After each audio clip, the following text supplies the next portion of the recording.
লেবাননের বৈরুতে বাংলাদেশ দূতাবাসের উদ্যোগে আন্তর্জাতিক অভিবাসী দিবস ও জাতীয় প্রবাসী দিবস 2025 উদযাপিত হয়েছে।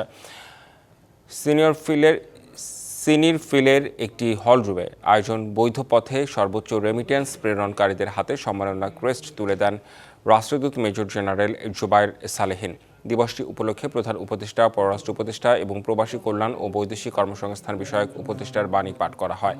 অনুষ্ঠানে উপস্থিত ছিলেন উপমিশন প্রধান মোহাম্মদ আমিনুল ইসলাম খান, লেবাননে বাংলাদেশ দূতাবাস প্রবাসীদের জন্য গৃহীত বিভিন্ন সেবা এবং প্রবাসী সংশ্লিষ্ট কার্যক্রম বিষয়ক আলোচনা করেন দূতাবাসের প্রথম সচিব মোহাম্মদ আনোয়ার হোসাইন।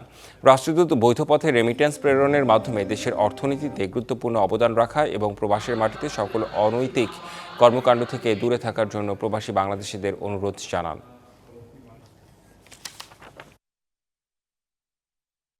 নতুন এবং ফিরে আসা গ্রাহকদের জন্য নগদে চলছে ক্যাশব্যাক সহ প্রতিদিন হাজারো উপহার জেতার সুযোগ। হবে আশা আর ফেরা, সারপ্রাইজ সেরা।